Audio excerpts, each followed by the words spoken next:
Libertad es. El cuerpo académico, democracia, sociedad civil y el sistema de radio y televisión hipermedia de la Universidad de Guanajuato presentan Libertad es. un espacio donde la opinión se hace sonido. Comenzamos.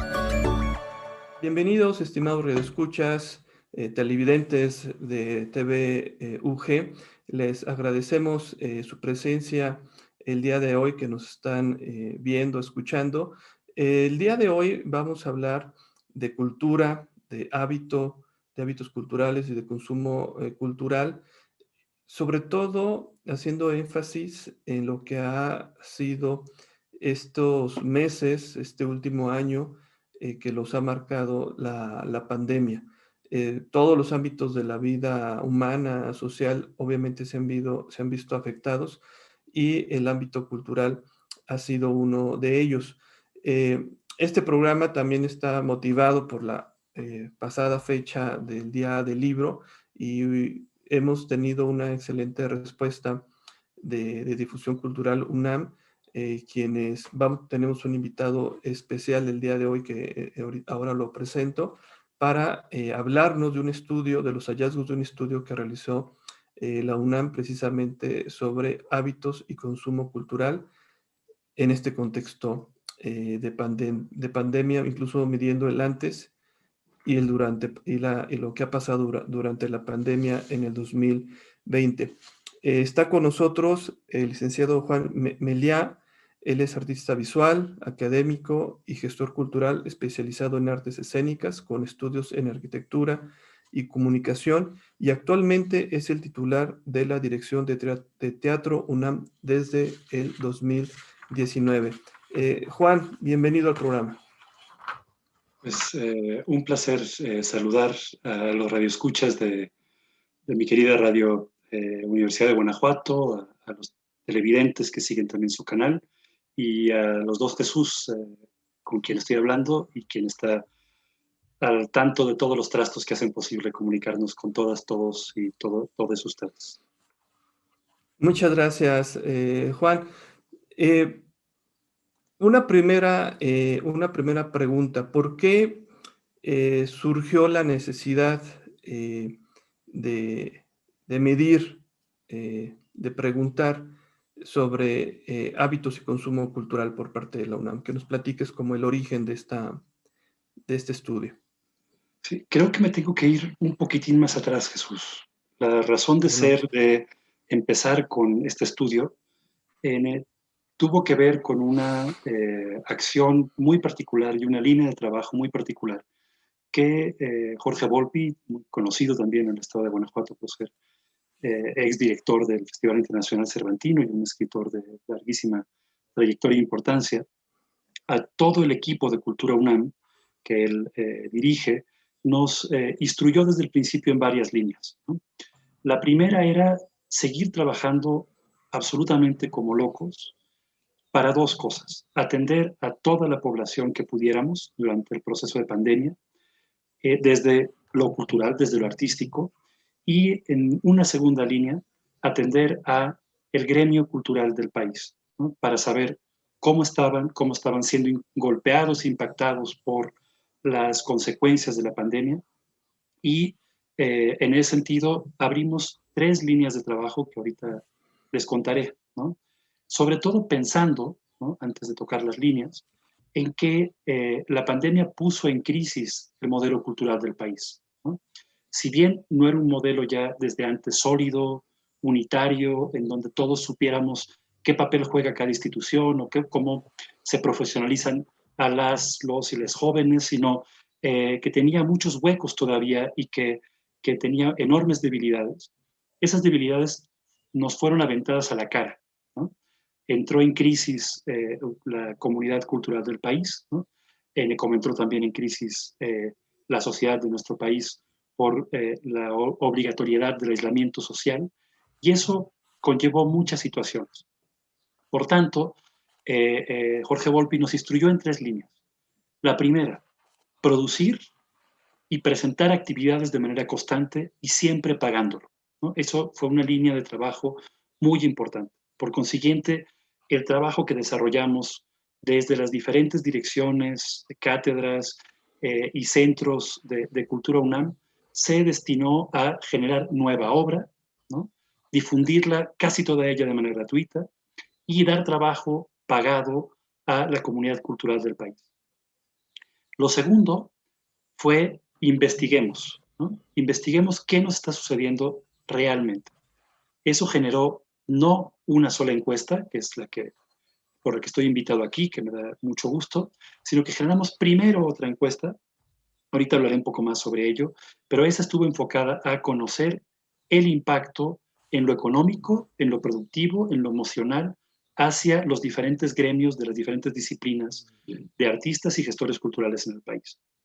Después hicimos una segunda, que fue la que me trae al programa, ¿no? Que es la encuesta sobre hábitos y consumo cultural, y abrimos una línea de trabajo que no termina ahí, en relación al conocimiento real de los diferentes sectores culturales del país. Por ejemplo, en esta misma línea, desde Teatro UNAM, cual dirijo, estamos desarrollando ahora un estudio a manera de observatorio cultural o observatorio de los espacios escénicos de nuestro país, ¿no? Tanto independientes como públicos, ¿no? Pero esta segunda línea se basa en generar datos sobre el sector, ¿no? Datos clave que nos digan cómo realmente estamos. Y por último, se generó una tercera línea que yo diría que abre en dos, ¿no? Esa tercera línea, punto 1, sería convocatorias y concursos nacionales de apoyo a los agentes culturales del sector, ¿no? Y el 3.2, ¿no? Una enorme actividad formativa, académica, a través de todas las direcciones culturales de ámbito cultural de Cultura UNAM, en que logró desarrollar también de manera ya con crédito académico desde Cultura UNAM, ¿no? La UNAM está dividida en tres partes. La parte que tiene que ver con la escuela, lo académico, la investigación y, por supuesto, cultura, ¿no? Cultura está al mismo nivel de las otras dos, pero no podía generar actividad académica hasta hace unos meses, que lo logró Rectoría junto con Jorge Volpi, y eso nos ayudó a generar una enorme posibilidad académica que estamos desarrollando desde todas las áreas. Ejemplo, el que ayer cerró una convocatoria, un seminario internacional que lanzamos desde Teatro UNAM, que se llama Seminario de Desarrollo de Públicos para Artes Escénicas, y que tuvimos más de 80 solicitudes de diferentes partes de Iberoamérica. Esas tres líneas nos llevaron a desarrollar entonces diferentes trabajos, ¿no?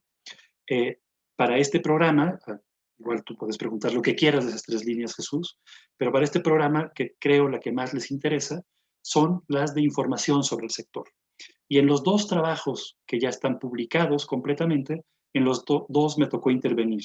Uno siendo coorganizador junto con la doctora Graciela de la Torre, ¿no? Exdirectora del MUAC, uno de los museos más importantes de nuestro país, hoy día directora de la Cátedra Cultural Inés Amor, de Gestión Cultural, y el segundo me tocó desarrollarlo también como organizador, en este caso apoyado por la maestra Julia Isabel Flores, que es especialista en todo lo que tiene que ver con encuestas sobre públicos en nuestro país, ¿no? Ella desarrolló la primera de las dos nacionales que se hicieron desde el antes Consejo Nacional para la Cultura y las Artes. Por lo mismo, creo que es importante que primero te hable, ¿no? Y te ruego me interrumpas cuando gustes, Jesús. Soy muy hablador, entonces me puedo llevar casi la hora completa contándote. El programa es tuyo, adelante. Me agradezco, Jesús. La primera se tituló Estudio de opinión para conocer el impacto del COVID-19 en las personas que trabajan en el sector cultural en México.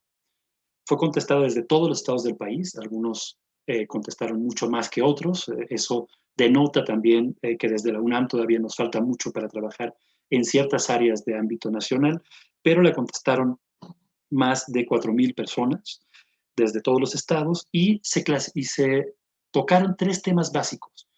La clasificación de la actividad de quienes contestaron en el sector al que correspondían, el impacto financiero que habían tenido, que estaban teniendo, y el impacto creativo y las posibilidades que veían ellos de reconexión para la vida no aislada en ese momento.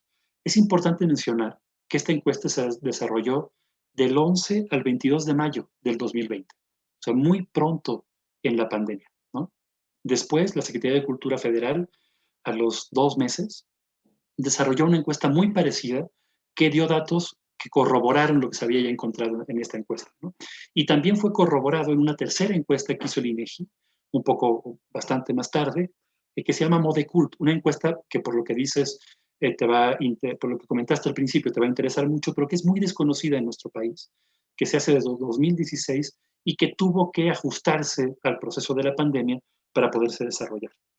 Lo que creo que es muy importante comentarles en relación a esta encuesta es que además no se presentó sola, ¿no? Ahorita hablaré de algunos números que se encontraron en la misma, pero que vino acompañada por un documento que se tituló Para salir de terapia intensiva, que es consultable por toda la sociedad mexicana y que ha sido consultado también en ámbitos internacionales, y que era una especie de puesta en la mesa para dialogar sobre todo aquello que estaba poniéndose en crisis por culpa de haberse detenido todo lo presencial, ¿no? Emocional, creativa y económicamente y socialmente, ¿no? En lo cultural, ¿no? ¿Qué es lo que nos estaba pasando? ¿Qué es lo que está puesto en crisis? Y sugerencias para el diálogo de temas de lo que se veía como debilidad en el país y propuestas de salida de esta emergencia, de esta terapia intensiva a la que nos hemos visto obligados porque la verdad esta emergencia hoy todavía no termina. Los principales resultados de esta encuesta dieron datos muy importantes a tener en cuenta. Primero, el 75% de los encuestados no pertenecía a alguna asociación o organización laboral, ¿no? Eso es muy grave porque estas organizaciones tanto miden y conocen cuáles son las problemáticas de los diferentes sectores, de los diferentes gremios, como que también se dedican a protegerlos, ¿no? Por consiguiente, la comunidad cultural del país se encontraba sin conocimiento de su situación, en plena emergencia, con la enorme incertidumbre que teníamos todos y sin posibilidades de interlocución entre ellos y con las autoridades municipales, estatales o federales y hasta internacionales de cultura. Lo segundo, el 38% en ese momento de ese gremio cultural había dejado de recibir recursos y muy pocos de ellos tenían ahorros para enfrentar la crisis, hablando de mayo del año pasado. Tercero, casi ninguno, ¿no? Un porcentaje bajísimo, contaba con seguro de salud, estaba afiliado a la seguridad social pública o privada, ¿no? Ante una emergencia sanitaria, el golpe era de una emergencia total. Y en cuestiones creativas, un porcentaje muy alto, el 60%, un poco más, habían detenido su productividad por cuestiones emocionales o laborales, y pocos habían encontrado en esta pausa un estímulo para su proceso creativo. Y también marcaba cuestiones también de género, ¿no? Que el golpe estaba siendo más fuerte en el ámbito de la mujer, ¿no? Y que aquellos que, y que los jóvenes estaban teniendo un impacto mucho más fuerte que las personas que ya tenían tiempo y diferentes posibilidades de trabajo, no contaban con un solo tipo de ingreso, ¿no? Eso me parece que es un dato importantísimo. Yo le sumaría, ¿no? Un concepto que tal vez ahí no se veía, pero que lo escuché hace un par de días en una entrevista de radio, que me gustó mucho, porque creo que habla mucho de lo que estamos viviendo, que es el efecto cicatriz, ¿no? Es claro que todos, toda la sociedad que ahora convivimos como humanidad, estamos viviendo algo juntos, una especie de guerra mundial, una especie de que todos sabemos cómo nos afectó, pero está generando una cicatriz en nosotros. Y lo que decían en esa entrevista era, quienes más están teniendo una cicatriz más profunda, más difícil de borrar, están siendo los y les jóvenes. Y ahí creo que como universidades, ustedes, la de Guanajuato, nosotros, la UNAM, debemos enfocarnos mucho a ello, ¿no? Ese es el primer resultado de esta encuesta. Hay mucho más que salió. Uno de ellos fundamental, con lo que ligaré a la segunda encuesta, fue que casi todo el mundo laboral, cultural mexicano, el 40% decía en ese momento, que es un dato muy alto, estaba teniendo problemas para integrarse a la vida profesional digital, al mercado profesional para seguir teniendo ingresos trabajando digitalmente, ¿no? Tal vez no lo tuvieron aquellos que eran maestras o maestros de una universidad pública, ¿no? O privada, que rápidamente pudieron mantener sus clases y no perdieron su ingreso. Pero aquellos que que ganaban haciendo teatro presencialmente y su entrada era vía la taquilla, por ejemplo, pasar a lo digital costó mucho, ¿no? Y ahorita hablaré de eso en la segunda encuesta, ¿no? Sí. Lo segundo que se hizo, pero ya en octubre, y creo que hay que pensar muy bien por qué, fue el que le preguntáramos cómo estaban recibiendo el golpe el público, los espectadores, las audiencias. Eso no pasó hasta el segundo semestre en casi todos los países del mundo, ¿no? Es raro, ¿no? En lo cultural, que trabajamos siempre para el otro, lo que primero nos preocupó fuimos nosotros mismos, ¿no? Los gestores, las creadoras, los creadores, y el público no les interesó tanto, ¿no? No le preguntamos a ellos cómo estaban al principio recibiendo ese golpe, dónde estaban encontrando lo cultural. Por eso la UNAM desarrolló este segundo estudio. Este estudio no está construido, y creo que es importante mencionarlo, en la línea de los grandes estudios de públicos y hábitos de consumo cultural, que hay dos muy importantes realizados en los últimos 15 años en el país, sino que está pensado en hacerse en plena pandemia, con los recursos que se podían poner en la mesa y con los recursos que tenía la UNAM para hacerlo, que son mucho más débiles que los que tiene el INEGI, ¿no? O sea, la INEGI tiene un equipo y hasta contratan también, ¿no? Y recursos para desarrollar esto de una manera mucho más activa, con entrevistas de puerta a puerta, lo cual no pudieron hacer tampoco durante la pandemia, con llamadas a familias, ¿no? Tienen otro tipo de estrategias. Este estudio, igual que el anterior, se hizo vía digital y utilizando dos cosas.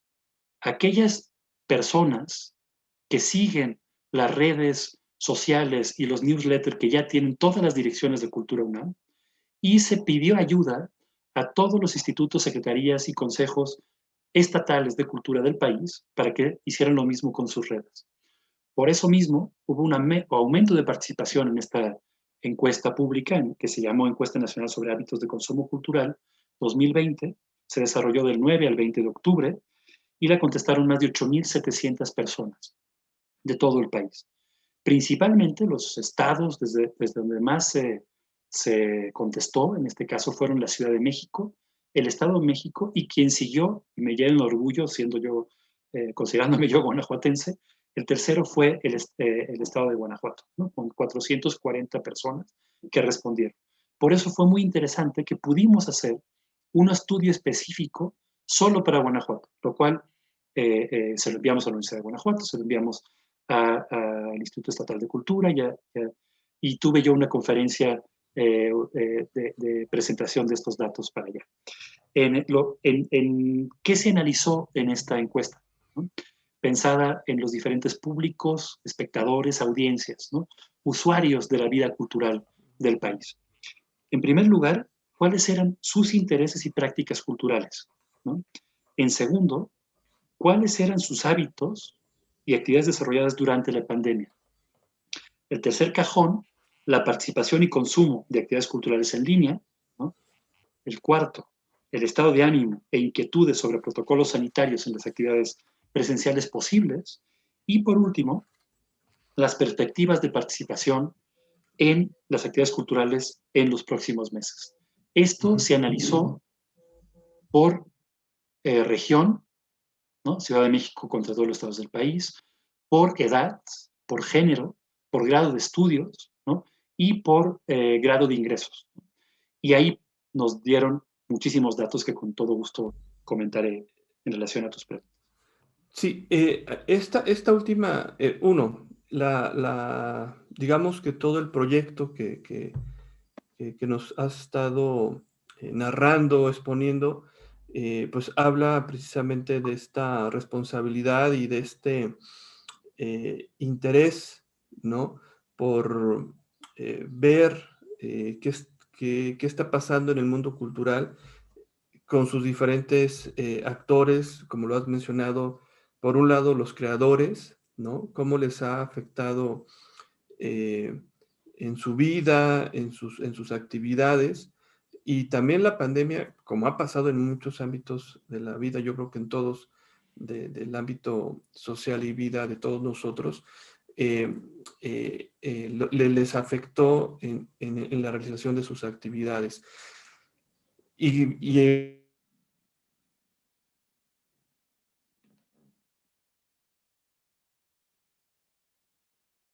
al teatro, a trabajar, ya no vayas a la librería, a la biblioteca, etcétera, sino que haz tu actividad desde la casa.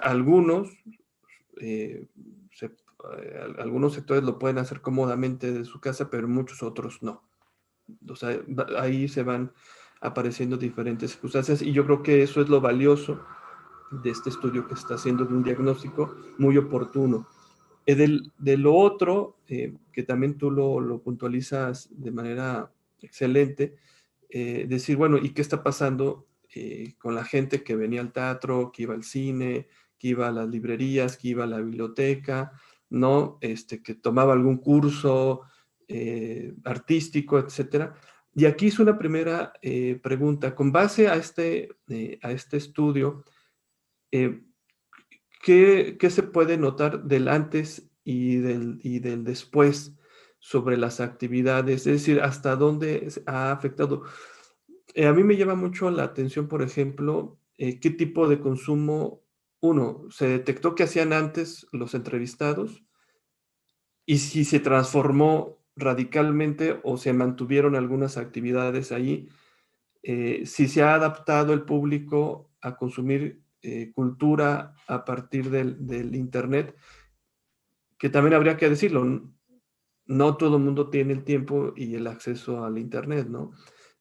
Pero te escucho sobre en particular estas dos cuestiones que te pregunto. Sí, la encuesta de hábitos y consumo cultural tiene sus problemas, ¿no? Porque al hacerse en pandemia, ¿no? Obtuvimos sin querer, ¿no? Aunque era bastante natural que lo tuviéramos, ciertos sesgos que van desde la contestó quien tiene acceso a Internet, la contestó quien ya forma parte del ámbito cultural, quien es practicante de lo cultural, de asistir a lo cultural. Difícilmente personas que no lo eran, las encontrabas en la red o se encontraron en la red con la encuesta, ¿no? Entonces, sería mentir si yo dijera que localizamos a nuevos públicos en este momento. Ojalá, ¿no? Pero, ¿qué podemos leer de lo que sucedió, ¿no? El primer bloque de preguntas en relación a una encuesta estaba destinado a saber qué disciplinas eran las que veían antes, ¿no? O asistían antes, ¿no? Y hay algo que no nos dejan mentir los números. La disciplina más seguida en nuestro país es el cine. No hay vuelta de hoja. Y no por poco, ¿no? En Guanajuato, ¿no? Solo en Guanajuato, hablando solo de Guanajuato, la distancia es brutal hacia la segunda disciplina, ¿no? El cine hacia el público está desde nuestra casa, lo vemos desde pequeños en la televisión, ¿no? Lo vemos en las computadoras, lo vemos a través de las diferentes plataformas que desde hace algunos años están ya ahí. O sea, no hubo en relación a ver cine, algo es diferente a producir cine, pero a ver cine, no hubo un golpe igual, ¿no? Que ahorita hablaré de eso, ¿no? A otras disciplinas, pero antes de la pandemia la gente iba más al cine, después como práctica iba más a museos o oía música o iba a conciertos o leía y escribía, ¿no? Y como práctica, que es algo muy importante decir, no estoy hablando solo de espectadores. asistir, ¿no? Sino de si tocabas algún instrumento, si leías, si, como amateur, quiero decir, que también es importante, hay disciplinas que casi no se practican en México. Por ejemplo, se practica mucho tomar fotografías, ¿no? O leer o escribir, pero se practica menos el teatro, ¿no? Entonces, hay dos formas de leerlo, como público o como practicante. En ese sentido, el orden cambia un poco, pero lo que más se hacía era ir al cine, oír música, o ir a conciertos, ¿no? Ir a museos, leer y escribir como practicante, y abajo como practicante, o bueno, las disciplinas que menos se asistía es el teatro y la danza, ¿no? La ópera es la última, ¿no?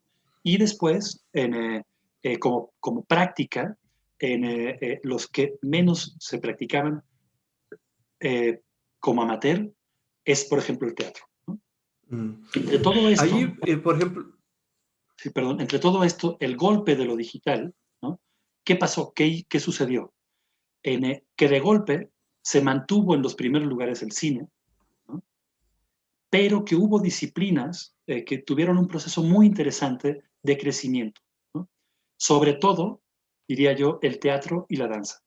Tuvieron que hacer como públicos, como espectadores, como audiencias y como creativas, creadores, ¿no? Un proceso de aprendizaje brutal, ¿no? ¿Y en qué correspondió? En lo tecnológico. La danza y el teatro, por ejemplo, vivían lo tecnológico hacia la escena, incorporaban desde hace mucho tiempo. La tele apareció en las escenografías, después las proyecciones, el uso de la tecnología en el audio, la música, la iluminación, pero no estaba concebido el teatro o pensado la danza para pasar por el canal de lo digital y llegar al público. Por consiguiente, hubo un proceso de aprendizaje muy largo, muy, muy especial, muy rápido, no largo, muy rápido, pero lo largo fue que tuvo que aprenderse a pensarse y conectar con el público. Y si quieres llegamos a esa en la segunda parte de la entrevista, que creo que ya nos están anunciando que sí. tenemos que llegar al corte. Sí, Juan, te lo agradezco. Vamos a un pequeño corte y regresamos para seguir platicando de hábitos y consumo cultural a partir de estos estudios demoscópicos que hizo la UNAM. Regresamos. Libertad es. El Cuerpo Académico Democracia, Sociedad Civil y el Sistema de Radio y Televisión Hipermedia de la Universidad de Guanajuato presentan Libertad es. un espacio donde la opinión se hace sonido, se hace sonido.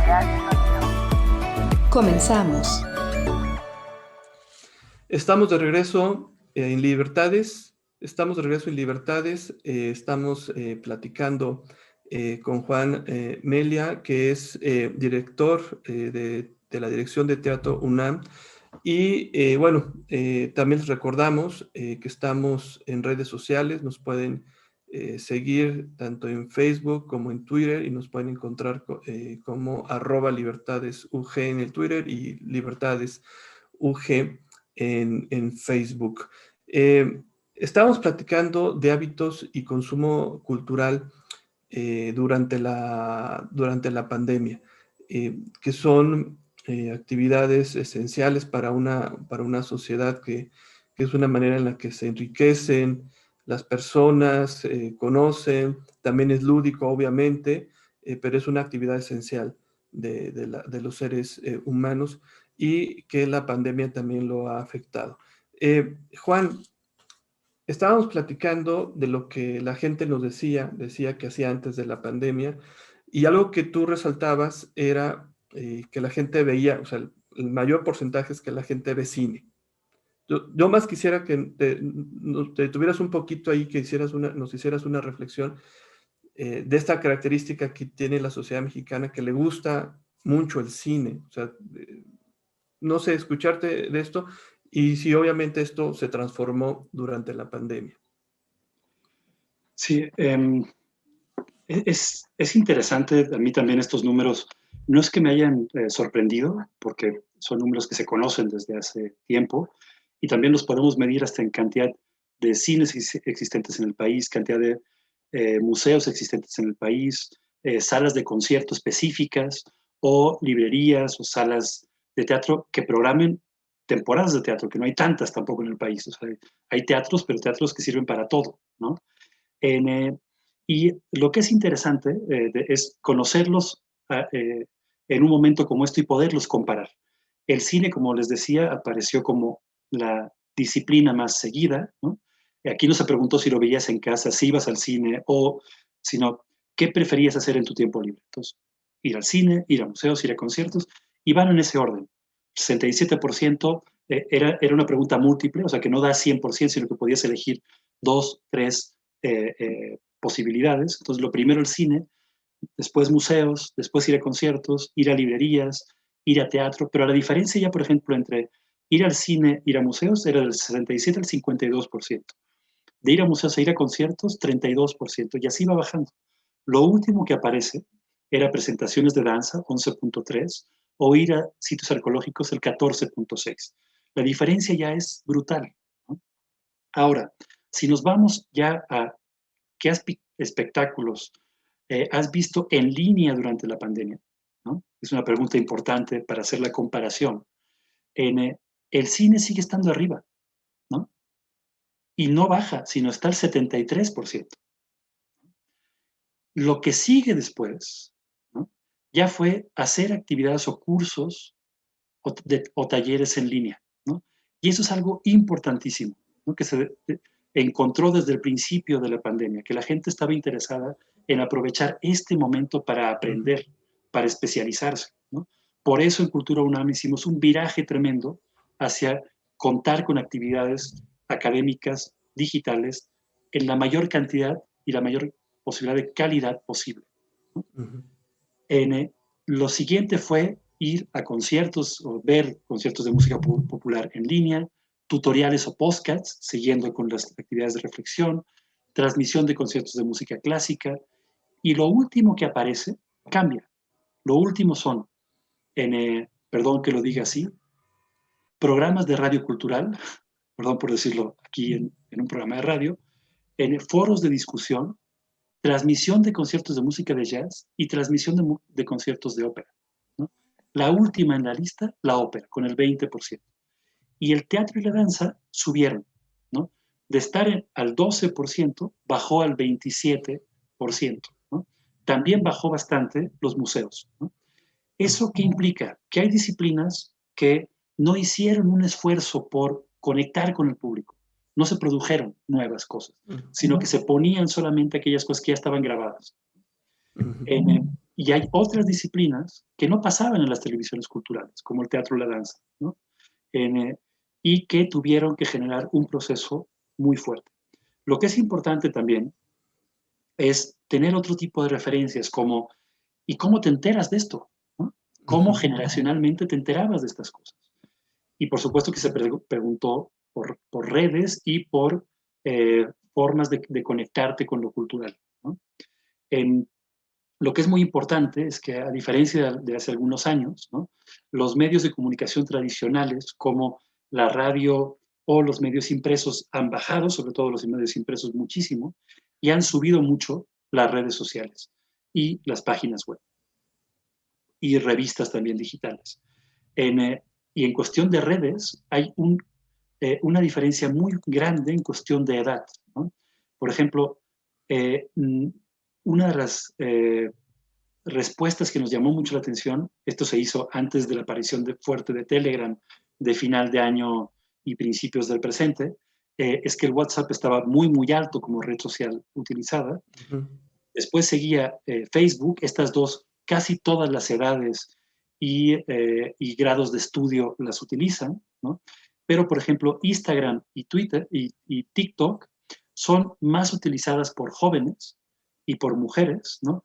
Y Twitter es más utilizada por gente de un poco más edad, de 40 en adelante, y un poco más por hombres, ¿no? Es algo importante de saber para todos aquellos gestoras, gestores que nos dedicamos a lo cultural, para enfocar nuestra difusión utilizando diferentes redes y plataformas. Has mencionado cosas interesantes que ya también se habían detectado. A la gente le gusta tomar fotografías como una actividad, una segunda, o sea, es muy marcada que yo creo que se ha potencializado, no porque la gente esté comprando cámaras profesionales o cámaras de fotografía convencional, sino porque todos los celulares ahora pues traen cámaras fotográficas y todos nos hemos convertido en fotógrafos, amateurs, nomás ahí capturando lo que nos parece curioso o lo que sea, pero se ha generado una inmensa cantidad de fotografías a partir de estos hábitos, ¿no? Que era una actividad que antes estoy hablando 10 años atrás o tal vez más, de que, pues sí, tomar fotografía era para un evento social o por si te ibas de turista a alguna parte, ¿no? Pero ahora fotografiamos todo, lo cotidiano, ¿no? Ahora sí que documentamos nuestro propio entorno y creo que eso es también muy interesante, ¿no? Que ya lo intuíamos tal vez, pero que esta encuesta ya lo plasma. Allí es una práctica la fotografía y las redes sociales también potencializan el generar videos, ¿no? Que a lo mejor no tienen una pretensión de alta cultura, de grandes artistas, pero es algo en que la gente invierte su tiempo, ¿no?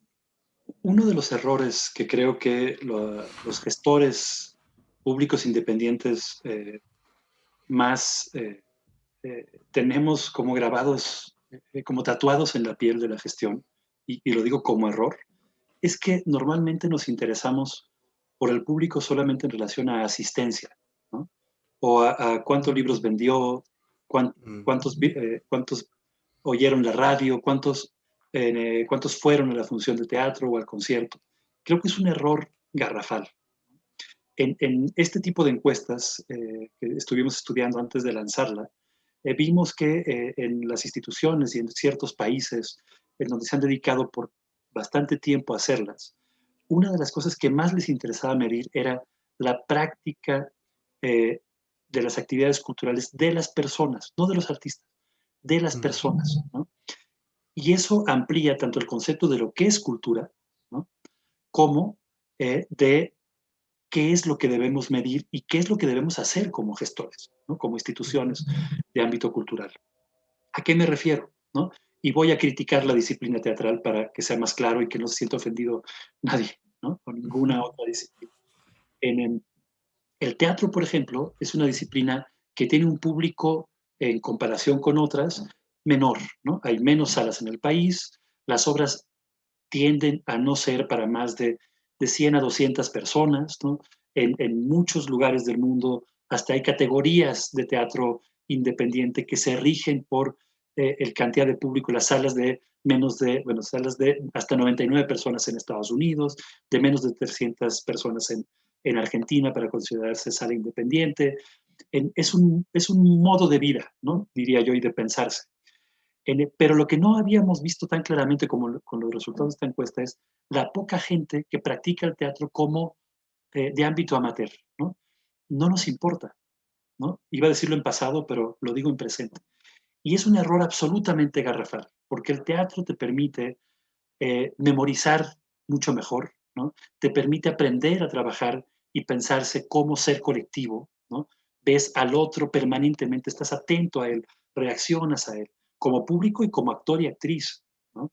Interpretas al otro, ¿no? Entonces le prestas atención, lo respetas, ¿no? Y hoy, por ejemplo, de lo primero que hicimos nosotros al ver esto fue empezar a generar talleres de teatro virtuales para personas de tercera edad o generar todo el programa Respira México, que es con el Centro de Estudios para la Voz, un programa en el que ya hemos dado casi 28 talleres para personas que se enfermaron de COVID y que tuvieron secuelas, y generamos 10 cápsulas con TV UNAM, que solamente en Teatro UNAM ya las han visto más de 100,000 personas, ¿no? Para ayudar desde lo teatral, desde el uso de la voz, de los estudios que se utilizan para que los actores, las actrices tengan esta herramienta que son los pulmones y el habla y las cuerdas vocales sólidas para poder hablar en público durante 2 horas, ¿no? Que para ustedes también, como estando en la radio, también es algo fundamental. Pues eso que el teatro te enseña, ¿no? Es una herramienta que podemos transmitir. Y todo eso no lo habíamos pensado como de utilidad para las personas, ¿no? Entonces, eso nos lo enseñó, ¿no? Esta encuesta, y estamos trabajando desde Teatro UNAM en ello. Pero creo también que a los públicos y al hábito de lo cultural hay que estudiarlo más. A mí me sorprendió mucho que en un país como México, ¿no? El hacer artesanías saliera tan abajo, ¿no? O sea, está mucho más alto el leer y el tomar fotografías, como decías tú, el escribir y el cantar, y el hacer artesanías aparece bajísimo, que es algo, casi diría yo, natural en la mayoría de los estados del país. Y me preocupó, ¿no? Y la danza, por ejemplo, sí, la danza folclórica aparece más o menos bien, pero la danza moderna, el ballet, aparecen bastante abajo. Entonces creo que tenemos ahí tarea, ¿no? En relación a la práctica de lo cultural, vista en el sentido amplio, ¿no? Vista en el sentido de aquello que nos hace estar y ver y aprender a ser humano y a respetar al otro. Creo que tenemos ahí una tarea importante a atender. Son excelentes. Yo creo que el estudio resulta sumamente valioso porque ayuda a detectar estas áreas de oportunidad, ¿no? De empezar a valorar como sociedad estas áreas que tú nos mencionas, como la danza, el teatro, voltear a ver y escuchar obviamente más la ópera, por ejemplo. Y también esto que mencionas, no hay estado de la República que no tenga una tradición de artesanos, ¿no? Y como que no se ha expandido más a que más gente lo practique como para utilizar el tiempo libre que tenemos. A lo mejor muchos no tenemos tanto tiempo libre, pero a lo mejor ese poco tiempo libre que tenemos el fin de semana, pues podemos aprender una manualidad y sin que vayamos a poner nuestro taller y vender, pero aprender o apreciar más las manualidades, las artesanías. ¿En qué están ocupando más su tiempo en casa de confinamiento los mexicanos? Eh, ¿Son las plataformas ahora digitales? ¿Es leer? ¿Qué tanto se ha afectado la lectura? ¿La gente lee más o lee menos? ¿Compra más libros? ¿Compra libros impresos? ¿O esto ha hecho exponencial el consumo de libros digitales? No sé, lo que tú nos quieras compartir, estimado Sí. Juan. La lectura acabó siendo la práctica más seguida, ¿no? Y también es entendible, la lectura no solamente es utilizada para leer todo lo que tiene que ver con lo literario, quiero decir, la novela, la poesía, el ensayo, sino que es una herramienta básica de conocimiento para cualquier disciplina, desde la ingeniería, en lo científico, es una herramienta absolutamente básica y creo que es fundamental. Y durante la pandemia, creo que su canal de distribución, a pesar de que había muchas librerías que tuvieron que cerrar, de alguna manera se mantuvo, ¿no? Podías pedir libros, aunque no nos gustara tanto que fuera vía Amazon, pero quiero decir, las librerías independientes sufrieron bastante más hasta que hubo otro tipo de organización, pero sí había posibilidades de seguir produciendo, escribiendo, quiero decir, y seguir editando, publicando y distribuyendo de una manera menor y más compleja, ¿no? Pero existía, ¿no? Y creo que eso permitió que se mantuviera en un hábito bastante alto, ¿no? No tuvo un proceso tan golpeado como la danza o el teatro, ¿no? Yo lo sumaría ya, porque creo que también nos estamos acercando a la parte final, de lo que espera la gente hacia el mediano y largo plazo, ¿no? Y eso lo preguntamos en el sentido tanto en línea, virtual, como en el sentido presencial, ¿no? Que para nosotros era muy importante para dar información a los gestores, ¿no? De qué hacer, ¿no? Si bien es diferenciado, ustedes creo que tienen ya un par de semanas en amarillo, en la Ciudad de México seguimos en naranja, entonces hay actividades culturales que ya se han abierto, otras no, pero bueno, la emergencia va a durar hasta en grados de participación por varios meses, ¿no? Ojalá no sean tantos, ¿no? Pero lo que la gente esperaba tener en línea, ¿no? Seguía estando en primer lugar el cine, ¿no? Casi todo el mundo quiere ver cine y cortometrajes, es algo que está ahí casi de manera compulsiva, mucha gente ha visto series, está en todos los datos, ¿no? Sigue estando muy alto los talleres y los cursos, lo cual no aparecía, no era una actividad que se hiciera de manera virtual y que creo que llegó para quedarse. Queda muy alto también exposiciones, que si bien han sufrido mucho, no todos los museos en el mundo han generado estas visitas virtuales, ¿no? Pero los que han hecho lo han hecho con mucho éxito. Y aparece muy alto, el 75% ya, el teatro, lo cual a la disciplina teatral creo que debe llenarnos de absoluto orgullo por lo que representó el viaje, ¿no? Fue un proceso de aprendizaje tecnológico, creativo, muy duro, pero se logró, ¿no? Y lo que aparece más abajo para lo digital sigue siendo la ópera, ¿no? La ópera creo yo que recibió un golpe durísimo de realidad y que tiene que hacerla pensar mucho, ¿no? En cuestión de lo presencial, es interesante porque nos habla del anhelo, ¿no? ¿Qué quiere el público? ¿No? Y en primer lugar, no está el cine, están los museos y las exposiciones, ¿no? Creo que eso ya nos habla de, me urge estar yo caminando en un espacio, ¿no? Ujú. Y ahorita quiero hablar de el estar juntos, algo que se vivió en lo digital de manera muy particular. Después sigue el cine, las obras de teatro, pero ya el rango entre lo primero y lo último, y las funciones de ópera, está entre el 70 y el 40%. Quiero decir, el anhelo por lo presencial es innegable. Y por eso este anhelo de lo presencial se vivió en lo digital. ¿A qué me refiero? ¿No? Hoy día, cosa que ustedes también creo que a partir de las retransmisiones digitales pueden saber perfectamente, o sea, ustedes van a poder saber cuándo yo estuve ya muy aburrido en esta entrevista y empezamos a tener más o menos público, cuando hagan la lectura de quien la escuchó, y vas a saber a los 10 minutos, Jesús y Juan tenían tantos espectadores, a los 20 subió a tanto, a los 30 ya estaban altísimos, ¿no? Y no les interesó nada y empezaron a decaer. Eso antes no lo sabíamos en una función de teatro.